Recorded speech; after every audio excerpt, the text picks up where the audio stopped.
ciclo de conferencias de este raro otoño del 2020, pues tenemos hoy el placer de presentaros al profesor Damián García Olmo, que nos va a presentar una conferencia denominada Células contra el coronavirus, una innovación que abre puertas a la esperanza.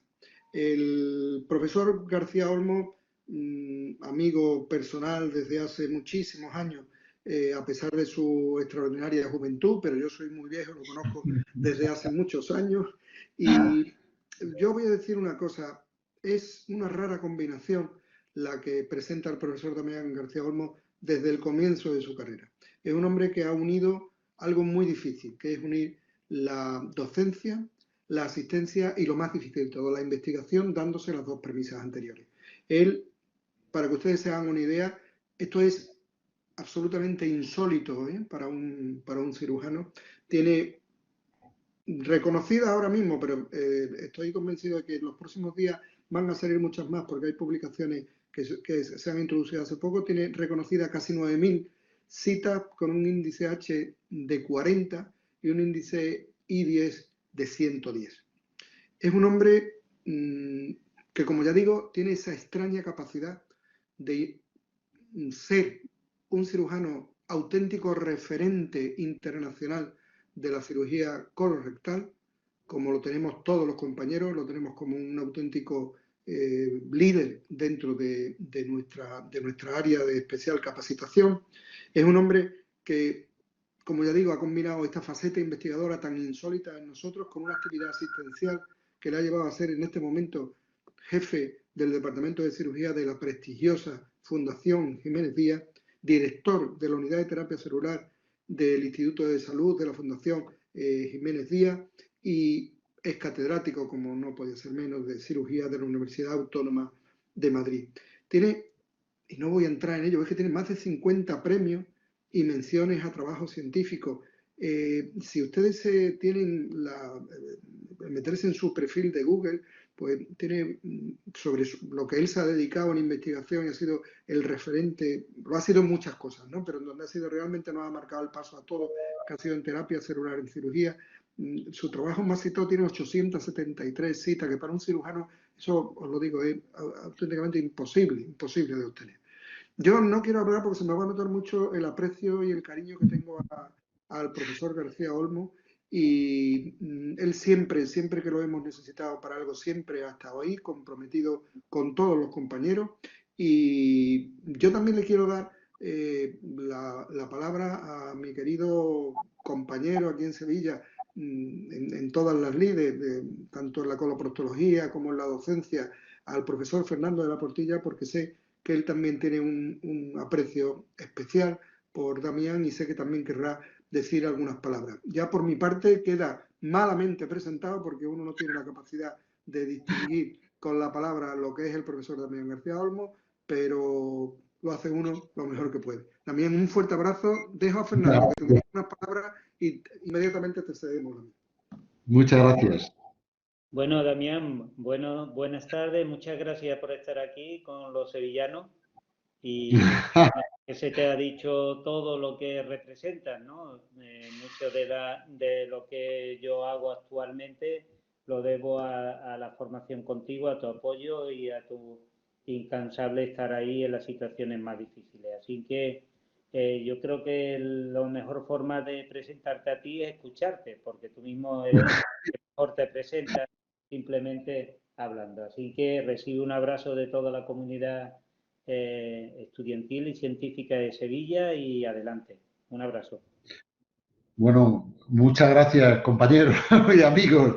Bueno, la presentación, Luis, querido decano, muchísimas gracias por invitarme y por hacer una presentación tan excesiva como esa. Se nota mucho que somos grandes amigos, ¿no?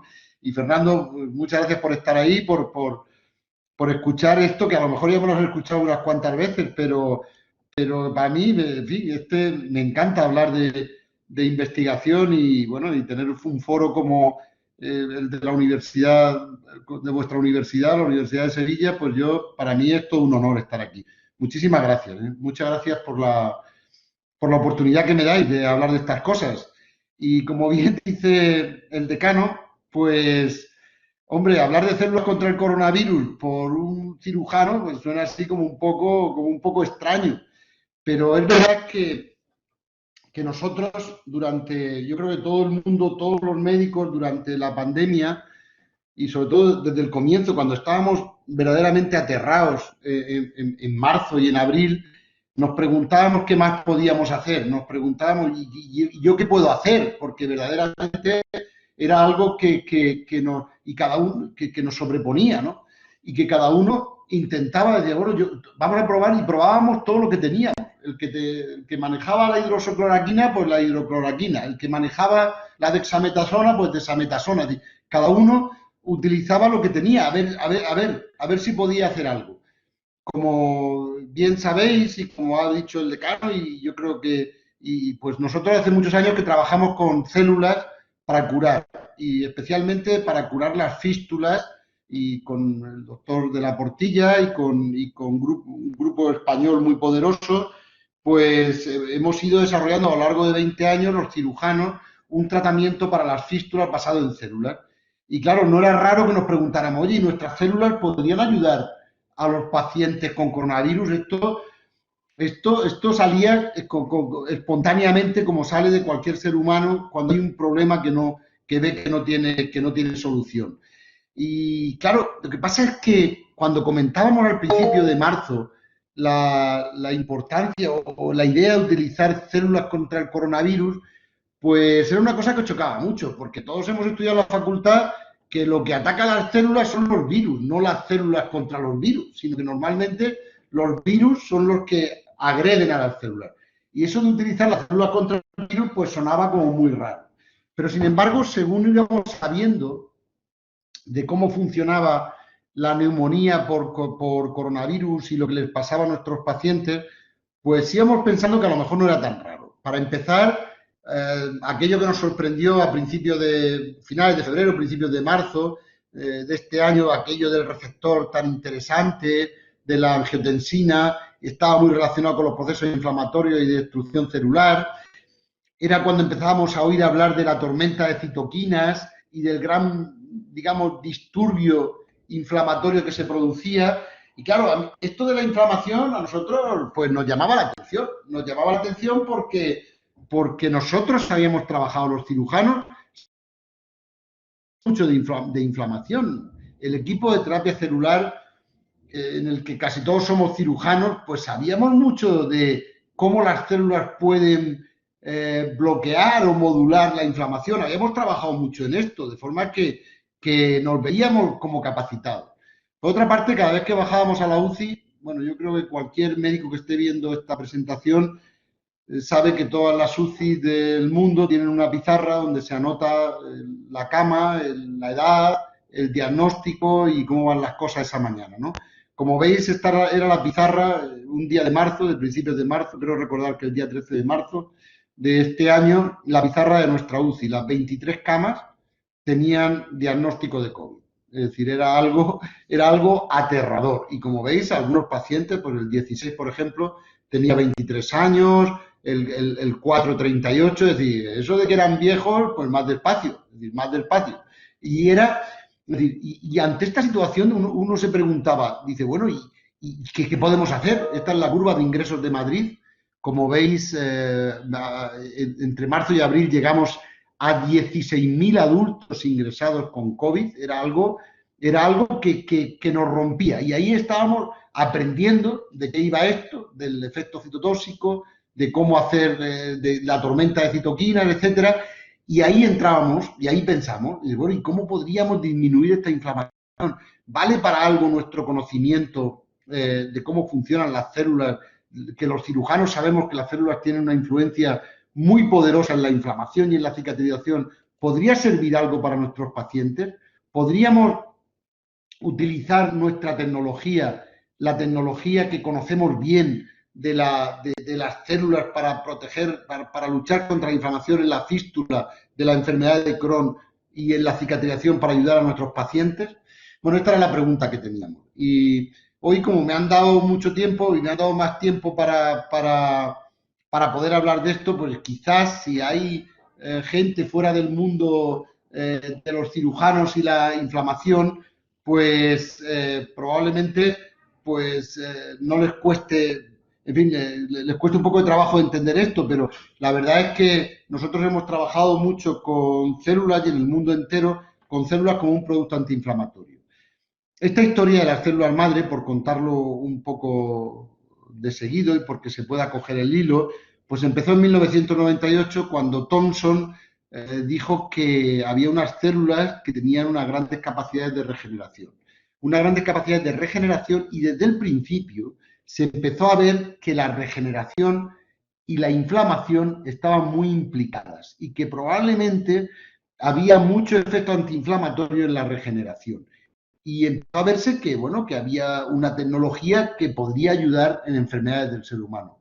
Y yo no sé, los más mayores se acordarán que en el año 2000 fue declarado el año de las células madre y todas las revistas, incluso Time o The Economist, todas las revistas abrían la portada con los posibles efectos regeneradores y antiinflamatorios de las células. De hecho, se crearon entonces dos términos en el año 2000.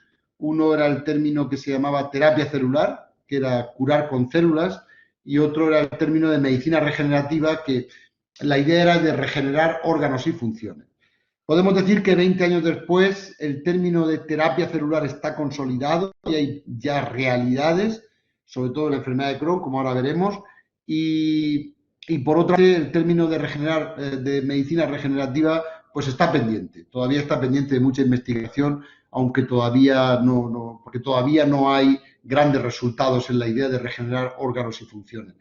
Y la pregunta que todo el mundo dice, bueno, ¿y qué son las células madre? Pues, oye, hay muchísimo ruido en las redes sociales, etcétera, sobre qué son las células madre y muchos fake, podríamos decir, pero en realidad las células madre simplemente son células que pueden tener una división asimétrica, es decir, que pueden autorrenovarse al tiempo que fabrican células para una tarea. Por ejemplo, pueden fabricar neuronas, pueden fabricar neumocitos, por ejemplo, o pueden miocitos, es decir, al tiempo que se van autorrenovando. Es el concepto que se estableció también en el año 2000 de reproducción asimétrica.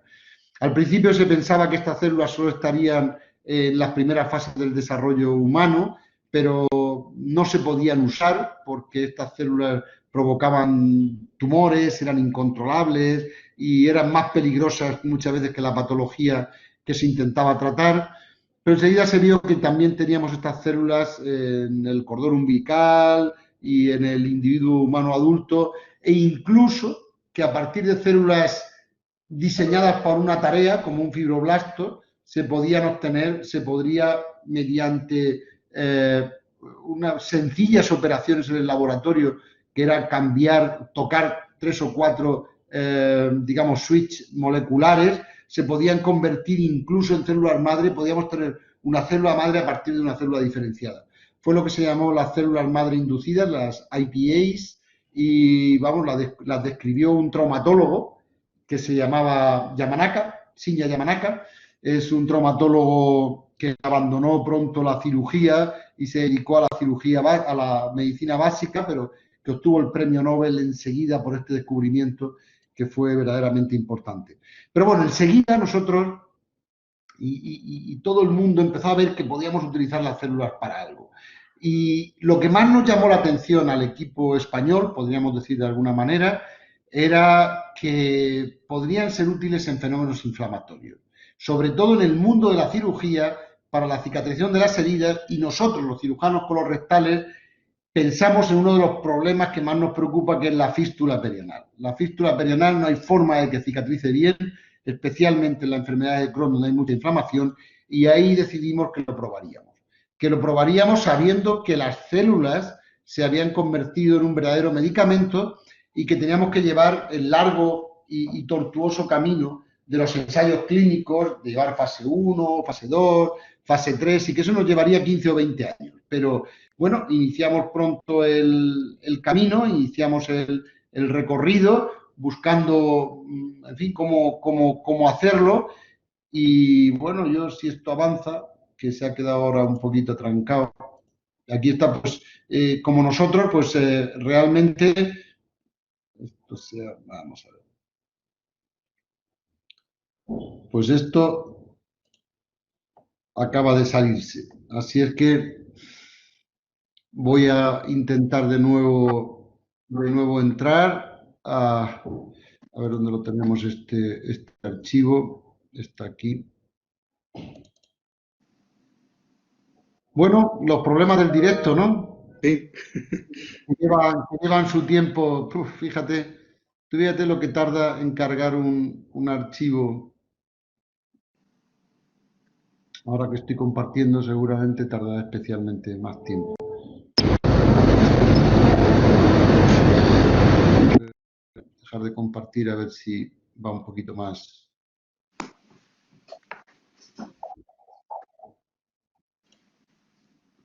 Bueno, pues se paró.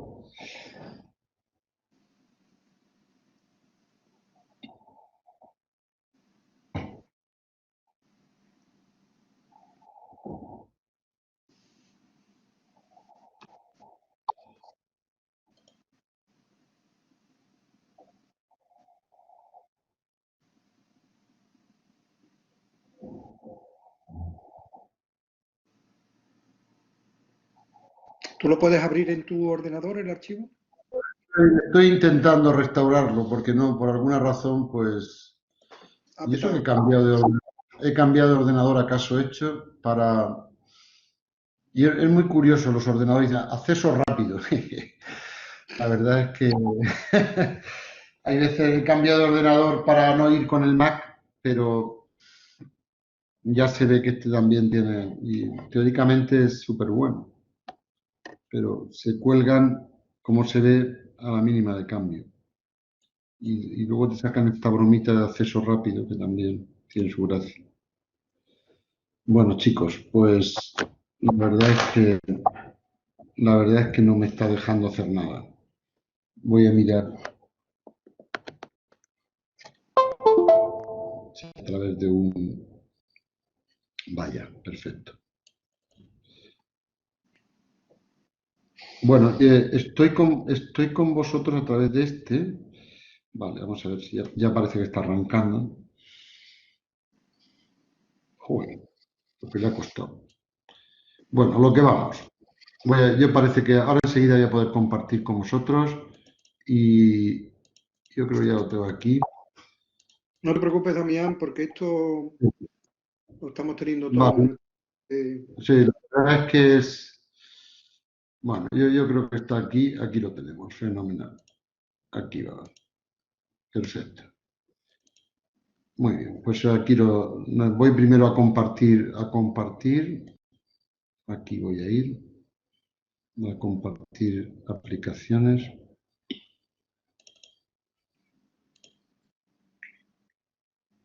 Bien, ahí yo creo que teóricamente me tenéis que estar viendo ahora. Ahora mismo eso es, ya estamos ahí. Perfecto. Bueno, total, y para ir resumiendo, nosotros decidimos probar esta tecnología en una enfermedad muy inflamatoria como es la enfermedad de Crohn perianal y especialmente en la fístula. Y para eso, pues diseñamos todo un protocolo de ensayos clínicos que empezó en el año 2002 y terminó, bueno, todavía sigue, pero los primeros resultados importantes fueron en el 2016, donde terminamos. Primero, hubo unos resultados, yo esto lo había incluido porque me imaginaba que había alumnos. En el 2016 llegamos exitosamente a terminar un ensayo clínico en fase 3, pero llegamos porque previamente habíamos tenido un fracaso muy importante, como el que se ve aquí. En el año 2000, aproximadamente 2007, habíamos terminado nuestro primer ensayo clínico en fase 3 y fue un desastre. Cuando habíamos puesto muchísima ilusión, habíamos trabajado muchísimo, pero cuando analizamos los datos del ensayo clínico en fase 3 vimos que no había diferencias estadísticas entre aplicar células y no aplicar células. Y esto fue, pues, demoledor porque era el primer ensayo clínico en fase 3 que se hacía en el campo de las células, teníamos el foco encima de nosotros y además habíamos conseguido que unos inversores, en este caso un spin-off del Consejo Superior de Investigaciones Científicas, que había conseguido dinero para trabajar en nuestra idea, pues no lo hubiera financiado. Cuando salieron esos resultados, se vio que el ensayo clínico en fase 3 era un desastre, no funcionaba, y los financiadores, pues no digo yo que se disgustaran, pero porque no se podían disgustar, porque era una inversión, pero sí que fue algo terrible. De hecho, había 60 personas trabajando en aquel momento en la idea y pasó a 35. Bueno, tuvimos crítica de todas las clases porque no salieron los resultados esperados. Hubo que convencer a toda la comunidad científica de algo tan obvio como que uno hace experimentos para ver si funciona o no. Si lo supiera no haría el experimento, pero bueno, fue una auténtica tormenta. Y cuando pasó la tormenta, y esto es lo que yo quería transmitirle a los estudiantes que estén escuchando, cuando pasó la tormenta actuamos como actúan los científicos, que es mirando a fondo qué es lo que pasó, estudiando por qué las células no habían funcionado, cuando en el laboratorio habían funcionado fenomenalmente bien. ¿Y de qué es lo que ha pasado? Pues después de estudiar cada uno de los registros y vimos que lo que ocurría es que las células no se habían manejado bien, que no se había tenido en cuenta que las células son extraordinariamente frágiles y que deben de ser manejadas con un cuidado exquisito, porque estamos trabajando por primera vez en la historia con un medicamento vivo. Y era muy importante cómo los cirujanos lo manejaran en quirófano. Cuando descubrimos la clave de por qué habíamos fracasado en este primer ensayo clínico en fase 3, volvimos a nuestros financiadores y afortunadamente lo comprendieron, lo entendieron y refinanciaron un nuevo experimento. Yo me gusta siempre contar lo del fracaso previo, porque estoy seguro que no hubiéramos llegado a buen puerto si no hubiéramos pegado el desastre que tuvimos en el año 2007, que nos permitió analizar las características o las especiales características de esta terapia. Y cuando conocimos bien esto, pudimos desarrollar un verdadero ensayo clínico en fase 3 con mucho rigor y muy robusto que nos llevó a poder decir que con toda seguridad y con toda la fuerza de la ciencia de que las células podían ayudar a nuestros pacientes que tenían fístulas por la enfermedad de Crohn. Y además, no solamente que le podían aumentar y mejorar su calidad de vida disminuyendo la incontinencia, sino que además podíamos reducir efectos adversos de otras medicaciones. Y esto fue algo muy importante que nos llevó también a una patente con la Universidad Autónoma de Madrid, que nos lo aprobó la Agencia Europea del Medicamento y que hoy en día es un fármaco completamente, establecido en el mundo, que se llama Alofisel. El Alofisel se usa en 12 países europeos, se está preparando para entrar en Estados Unidos y en algunos países asiáticos. Y es una patente española, y en este caso de la Universidad Autónoma de Madrid. Pero bueno, esto es lo que teníamos nosotros. Y la factoría pues está en Tres Cantos, en Madrid, de ahí se distribuye para todo el mundo y el producto es este. Y era natural que al principio de la pandemia, cuando estábamos trabajando en cómo mejorar este medicamento, pues nos preguntáramos, ¿qué podemos hacer por estos pacientes? ¿Podría el Alofisel o bueno, las células madre mesenquimales derivadas de la grasa podrían ayudar en esta situación, en esta especial circunstancia mundial entre que los pacientes están muriendo de la inflamación pulmonar que se produce? Es decir, ¿podrían estas células que utilizamos los cirujanos colorectales para tratar la enfermedad de Crohn servir para mejorar y atenuar la sintomatología que tienen los pacientes con neumonía COVID? Esta fue la pregunta que nos hicimos. Y como siempre pasa en estas cosas, cuando uno se hace esta pregunta, hay más gente que la ha pensado. Y de hecho, cuando fuimos a la bibliografía, había un colega chino de Wuhan que había tratado a 7 pacientes, como lo veis ahí en la imagen, a 7 pacientes y 3 controles, partiendo de la misma idea que nosotros estábamos sugiriendo en el trabajo anterior que habéis podido ver. Es decir, que ya alguien más lo piensa, lo cual es buenísimo porque significa que la línea de pensamiento probablemente es coherente y homogénea y que probablemente sea robusta. Y había tratado, aunque solo eran 7 pacientes, las cosas por lo que nos decía le habían ido bien. Lo había publicado una revista un poco desconocida, pero maraña de la bibliografía pudimos encontrarla y aprender de él, aunque sus resultados eran un poco distintos. A toda prisa hicimos un pequeño consorcio, 4 hospitales, dentro de la red de terapia celular española, la Clínica Universitaria de Navarra, el Hospital Clínico de Salamanca, el Hospital Gregorio Marañón de Madrid y nosotros mismos, de acuerdo con la Agencia Española del Medicamento y algunos otros colegas, decidimos crear un consorcio y empezar a trabajar por esta idea. Con esta idea. La idea era, las células que veníamos usando para tratar la enfermedad de Crohn, las vamos a usar para tratar la neumonía COVID de nuestros pacientes en quirófano. Tuvimos muchas discusiones de cómo podríamos llegar con las células a ese pulmón inflamado. Teníamos 3 opciones, o nebulizarlas a través del respirador, o utilizar la vía intravenosa, o incluso con el Swan-Ganz llegar a la vía intraauricular. Al final decidimos la vía intravenosa para no liarlo. Le digo, bueno, vamos a ponerlo por una vena que vaya a la cava superior, de la cava superior irá a la aurícula derecha, de la aurícula derecha al ventrículo derecho, y del ventrículo derecho pues saldrá probablemente despedido uniformemente a todos los pulmones a través de la pulmonar. Y esta fue, al final, decidimos por vía intravenosa pura para que hubiera una distribución homogénea, no utilizar el Swan-Ganz ni nada de esto al final. También, en aquel momento, buscamos el mejor escenario clínico. Podíamos elegir pacientes recién intubados, pacientes ya más avanzados o pacientes todavía sin intubar. Después de analizar a fondo qué es lo que pasaba en este síndrome de distrés respiratorio, nos parecía que nuestras células podían ser más útiles justo cuando era el bombazo de la tormenta de citoquinas. Es decir, en el paciente recién intubado, en el paciente en el que ningún método consigue evitar la intubación porque hay mucha tormenta de citoquinas.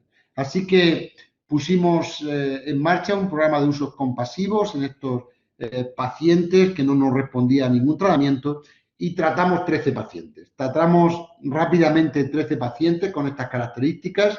Lo publicamos en julio de este año en Lancet, en una de las revistas de Lancet. Y bueno, como veis, estos son los resultados. Quizás está la diapositiva más ilustrativa del paper de Lancet, en el que se puede ver el punto verde de los enfermos que han respondido, que respondieron al tratamiento. Es decir, eran pacientes que los que estábamos usándolo por uso compasivo y pacientes verdaderamente, digamos, críticos y que su evolución en aquel momento esperada era un 85% de éxitus letalis, de muerte. Y, sin embargo, pues estos pacientes, aunque no era un ensayo clínico, pero estos pacientes por uso compasivo respondieron de una forma bastante interesante, como se ve aquí. Pero además, no solamente era la respuesta final, sino se veía que recién inyectado, pues se veía rápidamente como un cierto aclaramiento pulmonar. Nos parecía que se producía un aclaramiento, no sé, aquí en este caso, en el pulmón izquierdo era muy evidente como después de la inyección del paciente, digamos, del paciente intubado, pues se aclaraba. En este caso, lo habíamos pasado por el Swan-Ganz que tenía puesto, ¿no? Y probablemente hubo una cierta distribución derecha, pero esto lo vimos prácticamente en todos los pacientes. Pero además, estos pacientes también tuvieron unos cambios en los parámetros inflamatorios y en los perfiles de linfocitos después de la inyección. Es decir, había una respuesta biológica clara cuando se inyectaban estas células a estos pacientes y además había un perfil de seguridad máximo. Esto ya lo sabíamos. Sabíamos que la inyección de células por vía intravenosa son bastante seguras, de forma que no veíamos grandes problemas. De forma que después de hacer estos estudios de uso compasivo, diseñamos un ensayo clínico para tener datos más robustos, como debe de hacerse siempre, tener datos científicos más robustos del verdadero efecto de estas células que utilizábamos los cirujanos colorectales para la enfermedad de Crohn perianal, para ver cómo funcionaban verdaderamente la neumonía de COVID. Le llamamos al ensayo clínico BALMIS, bueno, es un acrónimo de cómo le llamamos, de batalla contra el COVID-19 usando células estromales mesenquimales y le llamamos BALMIS en honor a un cirujano un cirujano alicantino, un cirujano de mi tierra, que se llamaba el doctor Balmis, que fue el que organizó la expedición Balmis que llevó a América la vacuna de la viruela. Es una cosa bastante conocida, llevó unos niños infectados, etcétera, y bueno, nosotros nos acordamos de él y le pusimos de nombre Balmis en honor a este colega alicantino.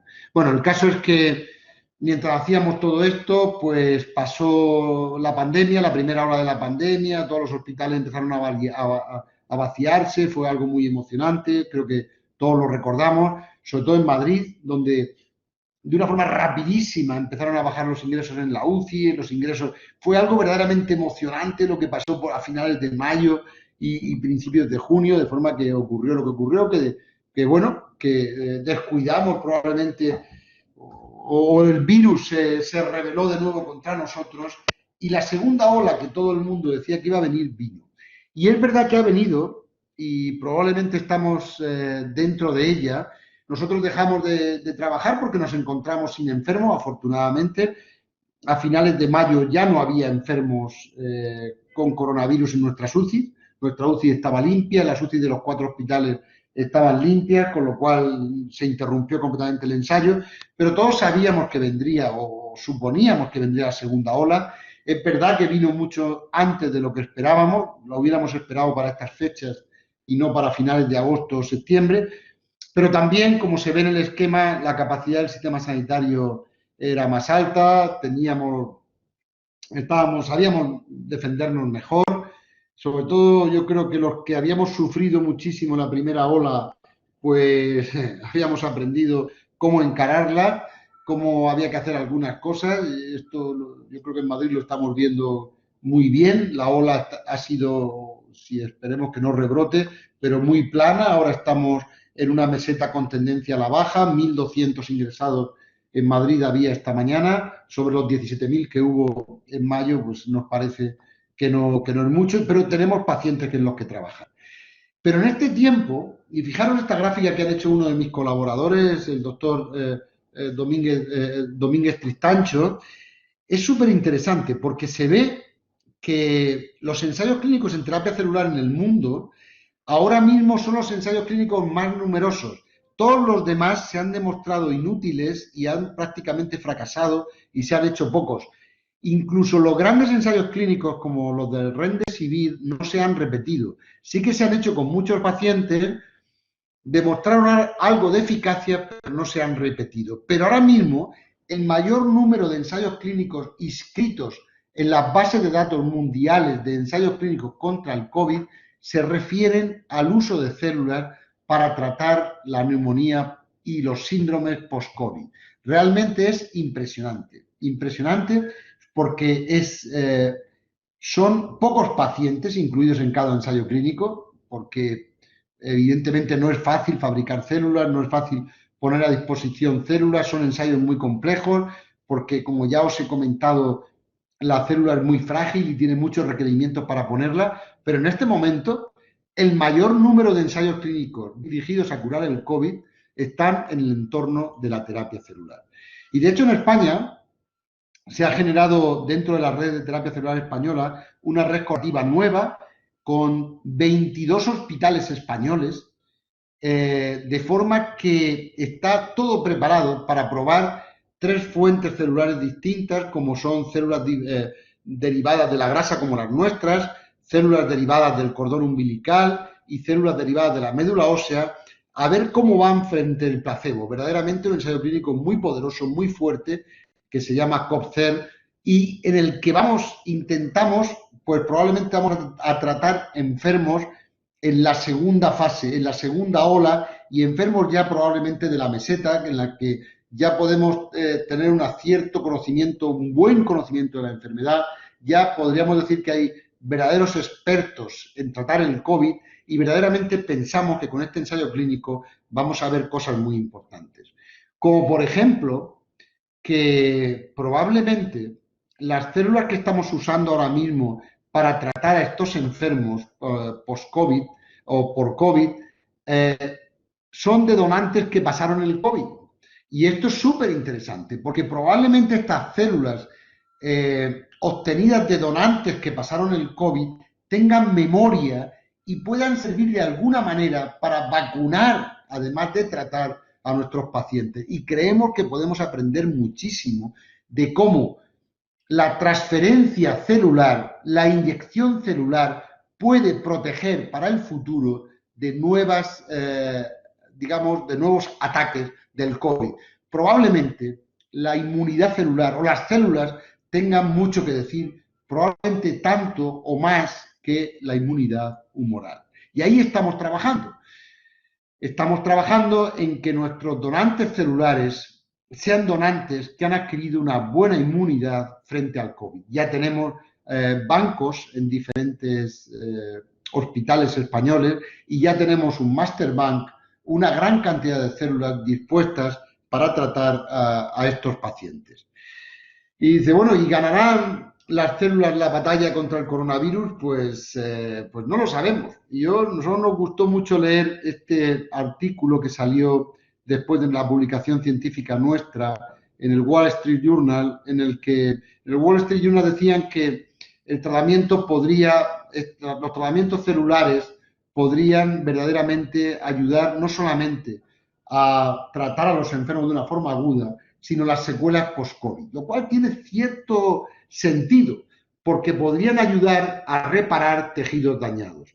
Es decir, no solamente serían activas durante el fenómeno inflamatorio, sino que podrían tener cierta actividad para la tercera ola. Esto nos dejó verdaderamente impactados porque The Wall Street Journal, este artículo de The Wall Street Journal, se basaba en nuestra publicación de Lancet y era todo alrededor de nuestra publicación. Y nosotros no habíamos sugerido la idea de que sirviera para tratar lo que se está llamando la tercera ola, que son las secuelas post-COVID. Pero esto nos pareció verdaderamente interesante y, de hecho, en nuestro ensayo clínico cooperativo de 22 hospitales españoles, también queremos ver el long term, es decir, ¿qué ocurre con los pacientes que tratamos con células en el largo plazo? ¿Tienen menos secuelas? ¿Pueden servir las células para tratar las secuelas de los pacientes que han pasado un COVID duro? Y esta es una pregunta que nos hacemos ahí y que dejamos en el aire y que requerirá mucha investigación. Pero fijaros esta noticia que os pongo aquí de noviembre, salió el 20 de noviembre de este año y que nos resultó verdaderamente interesante. A partir de nuestra publicación científica, nuestros colegas de Mount Sinai, apoyados por una empresa australiana que se llama Mesoblast y que trabaja con células mesenquimales derivadas de la médula ósea, desarrollaron un ensayo clínico o están desarrollando un ensayo clínico similar al nuestro, muy parecido a nuestro endpoint y absolutamente parecido.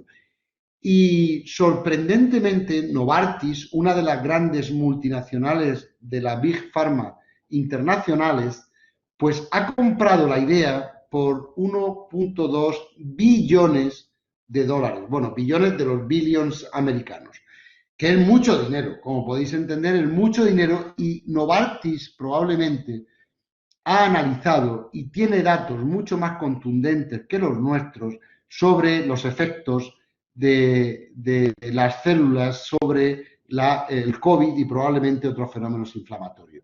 De forma que, muy probablemente, yo creo que esta inversión no se funda solo en ideas, sino que probablemente hay muchos más datos que por secreto empresarial no pueden transmitir en este momento, pero es muy estimulante para pensar que las células no solamente serán usadas para tratar la fístula de la enfermedad de Crohn, sino también procesos tan importantes como la neumonía post-COVID y sus secuelas, o otras secuelas derivadas de esto. Hombre, y nos gusta mucho que verdaderamente la idea pues es una idea española que partió de grupos españoles trabajando cooperativamente en distintos hospitales, del núcleo de la cirugía colorectal española, y es una pena que nosotros no hayamos podido llegar a este desarrollo con Novartis, por ejemplo, pero es verdad que en España tenemos mucha chispa pero poco músculo para poder desarrollar estas cosas, que esto cuando lo hace el Mount Sinai pues tiene más fuerza y probablemente más capacidades para convertir a los grandes inversores. pero siempre nos quedará la idea de que lo impulsamos desde aquí, de que seguiremos trabajando y que probablemente con la forma o con la serendipia que caracteriza mucho a los cirujanos españoles, probablemente podamos aportar muchas cosas. Y nada más, solamente de parte del gran equipo que ha trabajado en este proyecto, muchas gracias por vuestra atención. Bueno, aunque desde el punto de vista de la Blackboard es difícil un aplauso generalizado, pero yo luego lanzo ese aplauso y creo que lo digo en nombre de todos porque realmente eres una auténtica estrella de esto, ¿no? Y una vez más confirma esa mente privilegiada que Dios te ha dado y que tú la has trabajado mucho. Te dieron unos talentos que tú has incrementado considerablemente. Eres un orgullo y un camino para todos nosotros. Así que muchas gracias. Muchas gracias. Por delante, el trabajo que has presentado, que ya conocíamos en parte, pero que nos ha aclarado siempre con esa capacidad que tienes para la comunicación de forma excelente, pues hemos aprendido muchísimo en el día de hoy, ¿no? Yo ya empiezo a pedir turnos de palabra, pero mientras que van levantando manos, pues yo hay, desde luego, varias cosas con las que me quedo. Quizá la última que has dicho, esto de mucha chispa, pero poco músculo, es uno de nuestros problemas, ¿no? Cuando estudiamos la inversión que hay en I+D+I en España comparativamente con otros países, como por ejemplo Corea, ¿no? Con un estándar económico muy parecido, bueno, no tiene nada que ver el nivel de inversión en esto, ¿no? No digamos cuando nos vamos a investigaciones como esta, que son transferenciales y que España como país no tiene credibilidad, no porque carezca efectivamente de mentes como la tuya, sino porque no tenemos la capacidad como Estado de defender en los foros oportunos la calidad de nuestros investigadores y las ideas de nuestros investigadores. Vaya eso por delante, porque yo creo que como no adquiramos esa mentalidad de músculo corporativo y músculo nacional frente a esto, no pasaremos de determinadas cotas porque efectivamente está ahí la mente, pero no está el dinero para realizar este proyecto. Yo me quedo también con otra idea que a mí que me viene siempre desde que empezamos con esto del COVID, se empezó a hablar que la inmunidad celular tiene mucha más importancia de la que en principio se le daba al tratamiento y a la respuesta frente al COVID y que esto efectivamente tiene una repercusión. ¿Cuál, por entrar un poco en conversación, cuál es, digamos, el entramado, el encofrado, digamos, último, celular, último, que piensas tú que está? ¿Sigue siendo el mismo que en la terapia celular que tú has trabajado durante toda la vida o piensas que esto puede haber cambiado algo? Esto nosotros se lo hemos sometido. Esta pregunta es la pregunta clave, porque, como todos sabéis, la inmunidad humoral se pasa rápido y además bueno, no sabemos qué va a pasar, cuánto va a durar, incluso la vacuna, cuánto va a durar. Y la clave es la pregunta que has hecho, Luis. Es decir, podemos transmitir. Y bueno, luego hay muchos pacientes que no tienen IgG o muchos sujetos que no tienen IgG y sin embargo se comportan como inmunes. Es decir, probablemente la inmunidad celular probablemente tiene mucho que decir. Nosotros nos gustaría, y muchos investigadores muy buenos, básicos, se han planteado la pregunta que tú haces, Luis, de ver si las células de alguna forma pueden transmitir esa inmunidad. No hay buena respuesta. Lo que sí que hay es una intuición de que las células, de que cuando somos infectados por el COVID, todas nuestras células son afectadas. Hay una distribución, el COVID va por vía, se distribuye de una forma sistémica y deja marca por todos lados. Igual que deja marca en el cerebro o deja marca en el pulmón, pues también va a dejar marca en los nichos de células madre mesenquimales que están por todos sitios.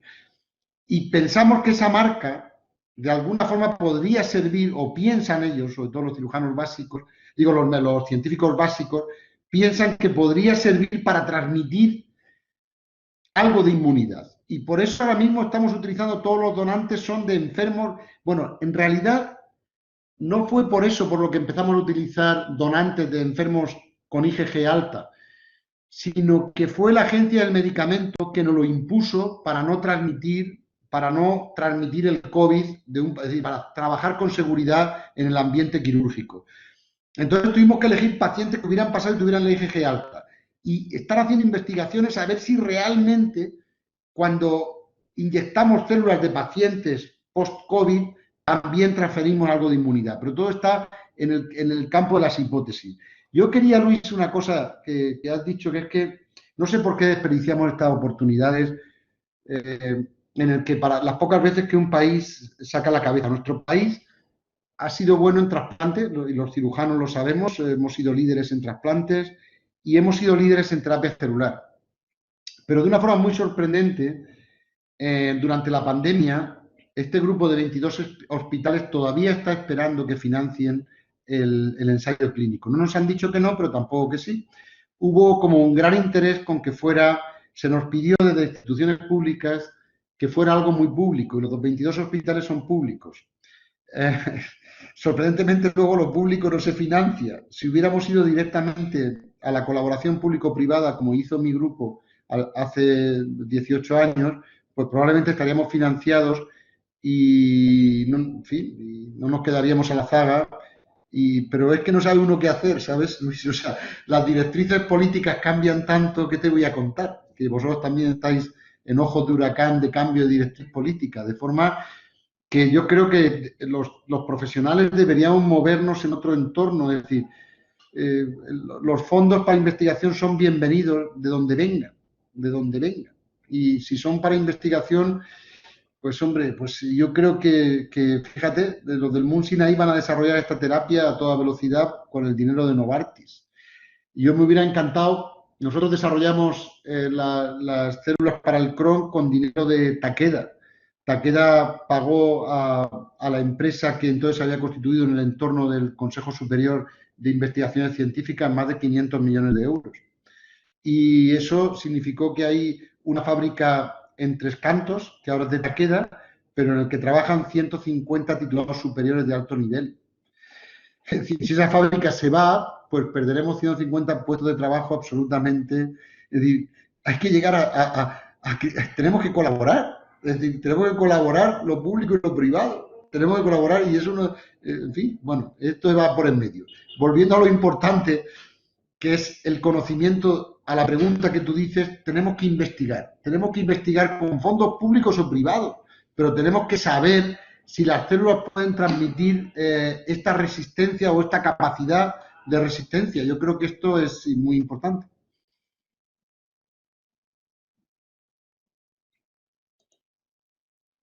Luis, no se te escucha. Activa el micrófono. Sí, muchas gracias, Damián. No sé si alguien quiere intervenir de los presentes.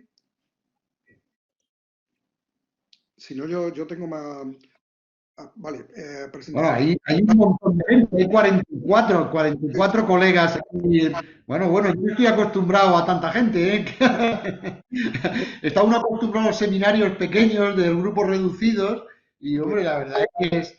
Y creo que me ha saludado una antigua alumna de la Autónoma, Irene Mármol, y yo también quiero saludarla, porque nada, me alegra muchísimo que estés ahí, Irene.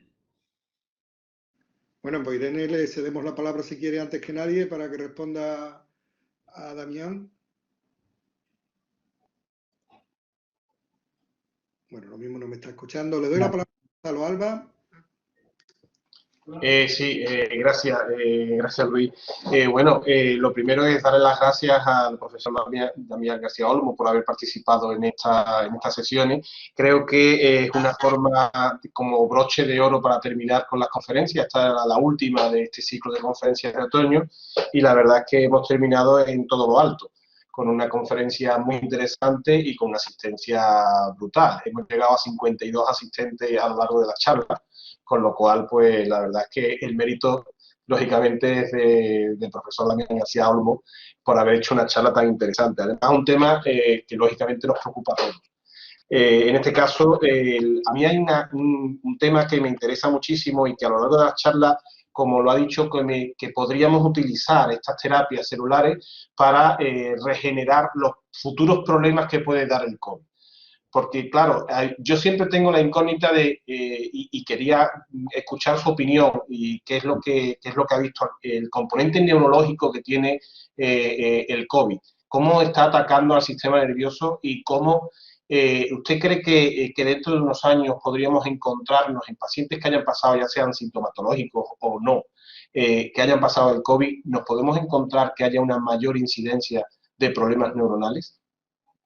Pues eso, yo creo que sí, vamos a tener más problemas de todo tipo. Es decir, después de la crisis de gripe, que es digamos, un virus mucho menos, digamos, menos agresivo que el COVID, después de la crisis de gripe hay muchísimas secuelas, incluso neuronales, y es que los virus se distribuyen de una forma sistémica. Y se distribuyen de una forma sistémica y el sistema nervioso central es un sitio muy apetecible para los virus, adenovirus, para RNA virus, es decir, para todos.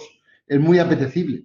Y yo creo que, y desde luego cuando se generan primero, siempre trabajan igual, ¿eh? Se van primero a las células, las destruyen, generan procesos inflamatorios y el proceso inflamatorio es la base de casi todas las enfermedades humanas, incluido el Alzheimer, incluido el Parkinson, incluido, es decir, yo creo que es indudable que vamos a tener lo que se llama la tercera ola. Lo primero que vamos a ver y que estamos viendo ya es un incremento en la fibrosis pulmonar en pacientes que han pasado el COVID y que tienen fibrosis pulmonar que antes llamábamos idiopática y que disminuyen su compliance pulmonar y de hecho hay una cierta alerta sobre el incremento de la demanda de trasplante de pulmón en un plazo razonable. Es lo que se está llamando la tercera ola.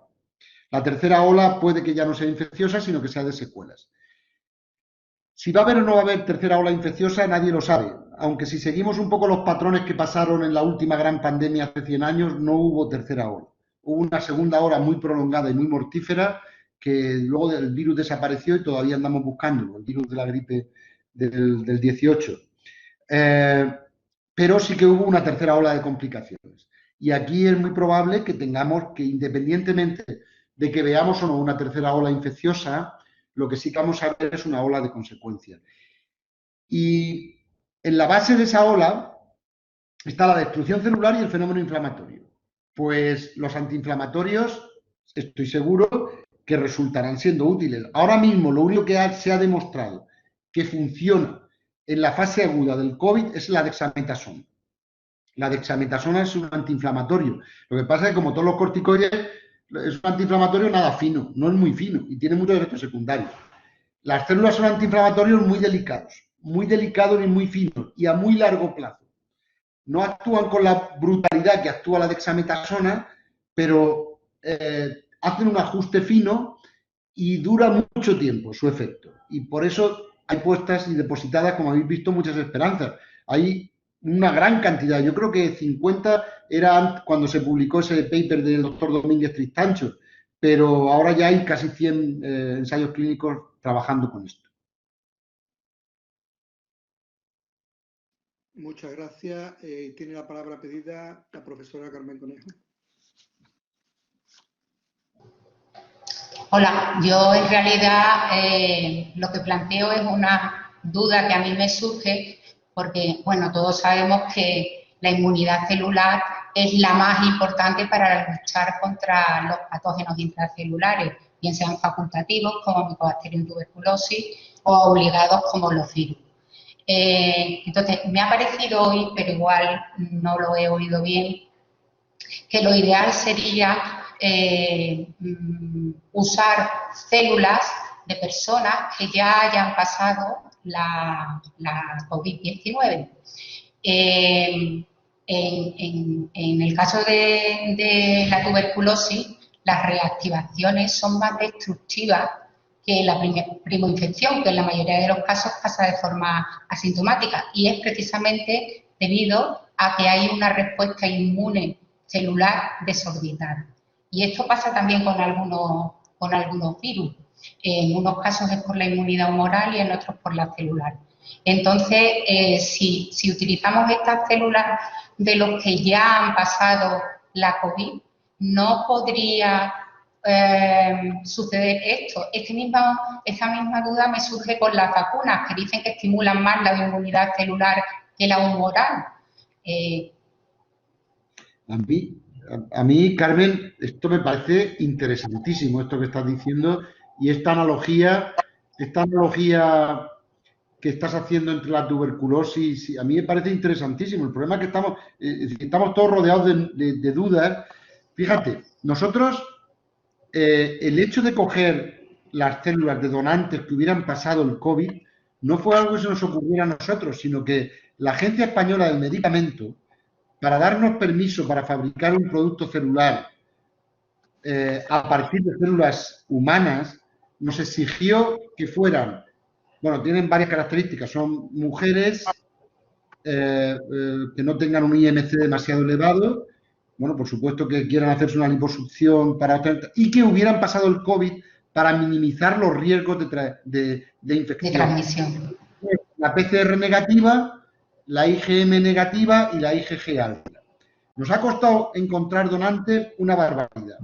Pero una vez que teníamos ya las células, lo que se plantearon los científicos básicos de mi entorno era esto.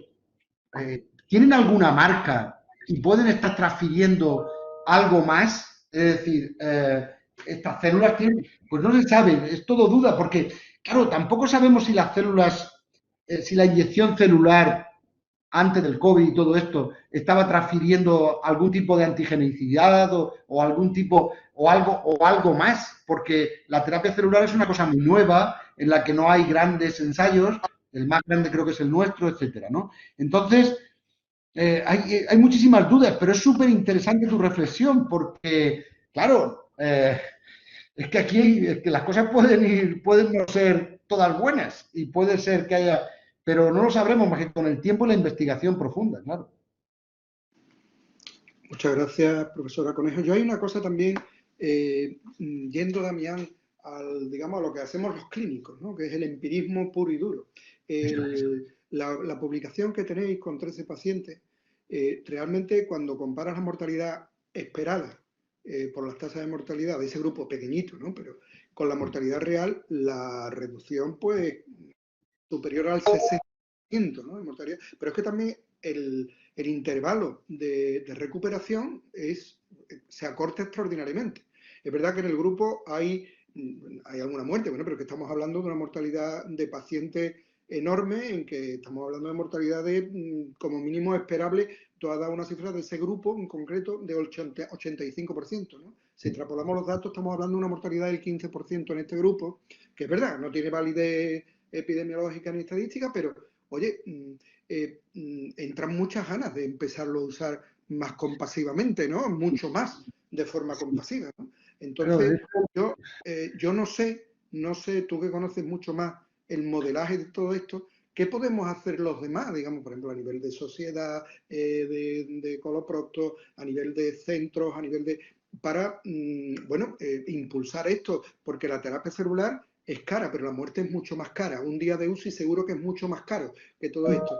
Entonces, bueno... Es tremendo lo que dices, es que, Luis, es que es una historia tremenda, porque es una tensión entre el regulatorio y lo que te pide el instinto médico, el instinto quirúrgico, es una tensión.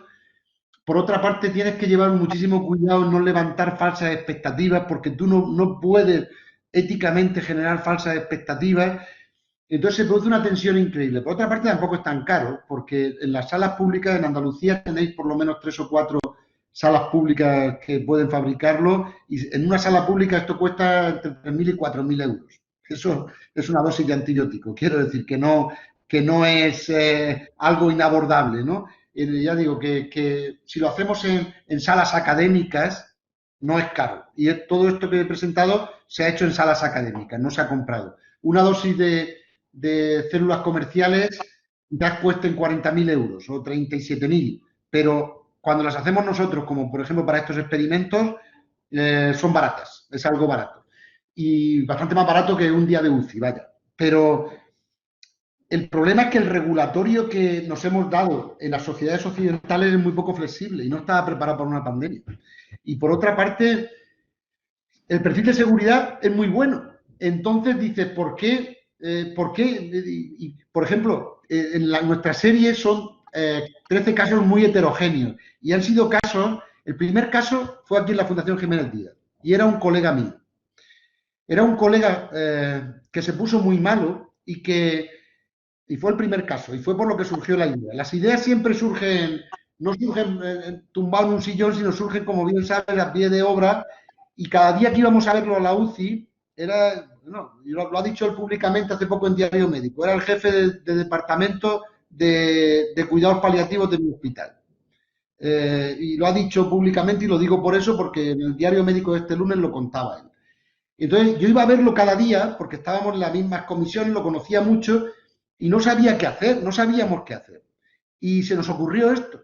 Pedimos permiso a la agencia del medicamento, ellos nos conocen mucho en la agencia porque llevamos 20 años trabajando en esto, y les rogamos que nos dieran permiso, nos dieron permiso, lo pusimos y al día siguiente lo estuvamos. Entonces vimos una realidad, una reacción, bueno, quizás de casualidad. Es decir, yo no sé cuántas veces se va a producir esto, pero ocurrió así. Quizás sea, en fin, la suerte del neófito, no sé cómo le vamos a llamar, no es ciencia, pero había una racionalidad y un hecho. Con esa racionalidad y ese hecho, se lo dijimos a nuestros compañeros de los 4 hospitales que tenían capacidad de producción, inmediatamente hicimos 14 enfermos. Y eso lo vimos, y lo que vimos fue, en todos los casos, en todos, una reacción inyección y una reacción biológica. De acuerdo que no había placebo y podemos tener sin ninguna duda ¿cómo se llama? Digamos, en fin, una bias de estas, ¿no? Es decir, que nos estemos desviando, ¿no? Pero bueno, nuestros compañeros norteamericanos también lo hicieron también un grupo y funciona. Hay mucha racionalidad. Y ahora mismo tenemos un buen número de enfermos que pensamos, por lo que hemos aprendido entre lo que sabemos nosotros y lo que nos han contado nuestros compañeros del Mount Sinai, que funcionaría, pero no lo podemos poner si no es dentro de un ensayo clínico. Y tenemos una tensión verdaderamente llamativa. Hace poco en Madrid hemos tenido un caso de un chico joven también, caso muy especial, y nos dieron permiso por el caso tan especial, se le puso y al día siguiente se estubó. No es ciencia, son hechos, pero el racional es muy fuerte. Y quizás no tenemos un sistema regulatorio preparado para una pandemia, aunque tengo que decir que la Agencia Española del Medicamento es algo impresionante cómo está funcionando en todo, en la pandemia, en todo, incluido en las vacunas. Es algo verdaderamente interesante. Muchas gracias, Damián. Ha levantado la palabra doña Cristina Guillén. La mano, doña Cristina Guillén. Sí, hola, ¿se me escucha? Sí, perfectamente, Cristina. Vale. Yo quería preguntar que, o sea, tengo entendido que las células madres, según el entorno en el que se encuentren, se pueden diferenciar hacia un tipo celular u otro, y también las células, aunque ya se diferencian según el entorno en el que se encuentre, también puede comportarse de una manera u otra. Entonces, me gustaría saber cómo podéis asegurar que una vez que la introducís en el paciente, va a cumplir la función para la que se ha introducido, y si se modifica o se trata de alguna manera antes de introducirla para asegurar más que, no sé, porque no tenga ciertos receptores o que no exprese, no sé.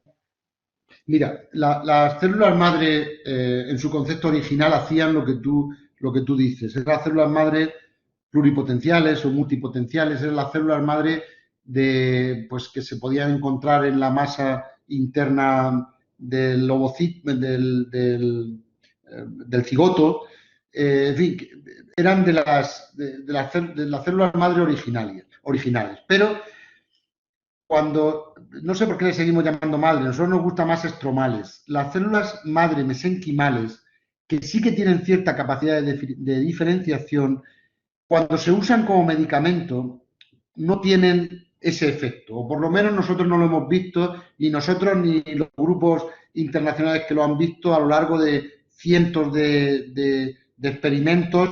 Lo que se ha visto con las células estromales, que le llamamos madre porque efectivamente tienen alguna capacidad de diferenciación, pero no actúan así.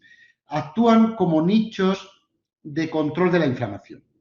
Es decir, son los verdaderos controladores de la inflamación. Pero es que la inflamación probablemente es lo más importante que hay en la base de todas las enfermedades humanas. De hecho, tú fíjate, los animales que no tienen inflamación tienen regeneración. Es decir, si tú le cortas la cola a una lagartija, le vuelve a crecer porque no tiene inflamación. Según avanzamos en la escala filogenética, los mamíferos superiores, etcétera, tenemos inflamación para limitar el daño, pero la inflamación impide la regeneración. De forma que podríamos decir que la inflamación es el fenómeno más importante que ocurre en el ser humano y su patología. Entonces, estas células que están distribuidas por todo el organismo, en todos los tejidos, se llaman células mesenquimales, estromales mesenquimales. Les decimos madre, pero son muy poca madre, en el sentido que tienen muy poca capacidad de diferenciación. No las usamos por su capacidad de diferenciación, las usamos por su capacidad de control de la inflamación. Así es que no estamos trabajando con verdaderas células madre. Los que trabajan con verdaderas células madre son los que trabajan con células madre embrionarias o IPS, pluripotenciales inducidas. Estos sí que tratan de hacer nuevos tejidos, pero por el momento no tienen realidad clínica porque estas células no son muy ingobernables y muy incontrolables en el organismo humano. Muchas gracias. Ha pedido la palabra la profesora Conejo. Yo otra vez. Ha dicho que también se podía plantear el uso de estas células en el tratamiento de las secuelas de estos pacientes, pero por la explicación que ha dado anteriormente, cuando un paciente tiene una fibrosis pulmonar ya no hay inflamación, entonces en ese caso habría que utilizar las células madre, ¿no? Y no las estromales. ¿O cómo?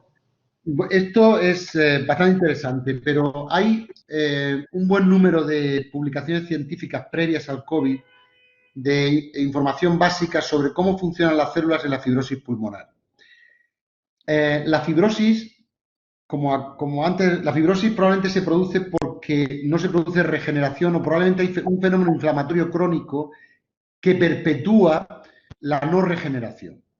Entonces, según un buen número de colegas que han hecho incluso ensayos clínicos antes de la época COVID y están, yo diría que por lo menos 10 o 15 papers en este sentido, de experimentos trabajando con células madre mesenquimales para disminuir la fibrosis, para atenuar los datos de la fibrosis. Son ciertamente heterogéneos, pero a lo que íbamos. Un paciente que tiene fibrosis no tiene una fase muy aguda de inflamación, pero tiene una fase latente de inflamación que impide la regeneración. Es una nueva forma de ver las cosas. Es decir, si no hubiera inflamación, habría regeneración. Es decir, no se restituyen los neumocitos, no pueden volverse a formar alveolos pulmonares porque hay una inflamación latente que lo impide. Si somos capaces de controlar esa inflamación, que ya no es solo disminuir la inflamación. Yo, fijaros que todo el rato hablo de control de la inflamación. Disminuir la inflamación es lo que hace la dexametasona, pero no sabemos si eso es bueno del todo. Es decir, no hay que disminuir la inflamación, hay que llevarla por los derroteros que haya que llevarla. Y parece ser que las células podrían actuar pues, de una forma mucho más inteligente, vamos a llamarle, o robótica, más fina, más delicada, para el control de la inflamación y permitir la regeneración. Esta es la hipótesis de mis colegas. Yo no he trabajado en eso. Muchas gracias, Damián. Me ha encantado esa llamada académica, ¿no? La inflamación es el primer principio de la cirugía, ¿no? Decían los padres de la cirugía y todo esto se pudo demostrar a mediados del siglo XX, que la inflamación, y ahí es donde está el núcleo de esta cuestión que también estás exponiendo, ¿no? No sé si alguien más quiere intervenir. Bueno, todo llega al final. Yo quiero darte de nuevo las gracias, Damián, por esta magnífica conferencia, por todo lo que hemos aprendido hoy aquí contigo. Aquí estamos en Sevilla para en todo lo que podamos colaborar contigo.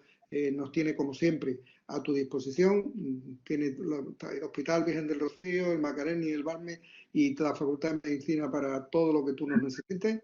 Y, por supuesto, quiero dar las gracias a todos los que han acudido a la llamada de esta conferencia. Sin ellos, evidentemente, nada de esto tendría ningún valor.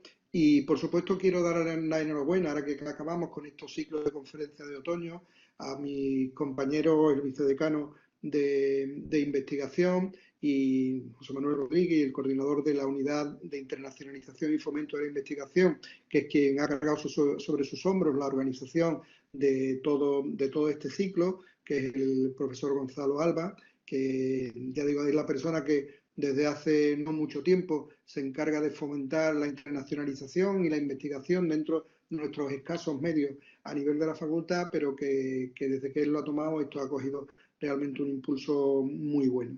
Creo que además por primera vez en esta conferencia hemos introducido a los cirujanos, ¿no?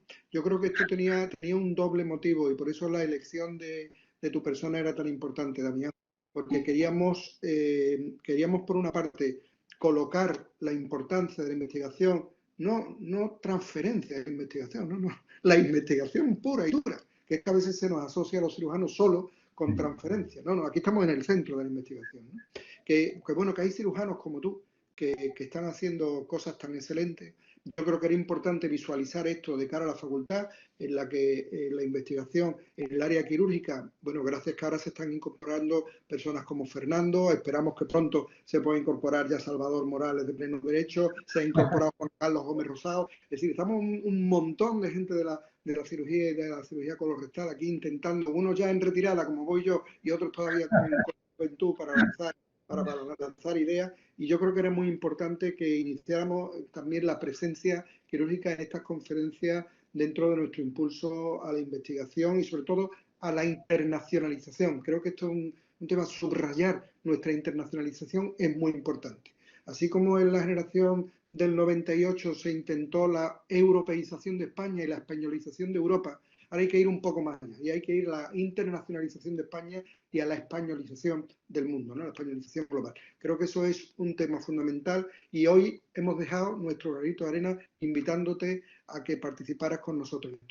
No sé cómo darte más las gracias. Muchas gracias. Enhorabuena por la conferencia. Y enhorabuena. Muchas gracias, Damián. Enhorabuena a vosotros, es un ciclo magnífico, ¿eh? Hasta luego, gracias, muchas gracias. Todo una feliz Navidad y muy especialmente tú, Damián. Muchas gracias, hasta luego. Adiós, Fernando. Fernando, no sé si querría, porque tiene abierto el micrófono, Fernando, no sé si quiere decir algo. No. Vale. Hasta luego. Muy bien, hasta luego, adiós, hasta luego.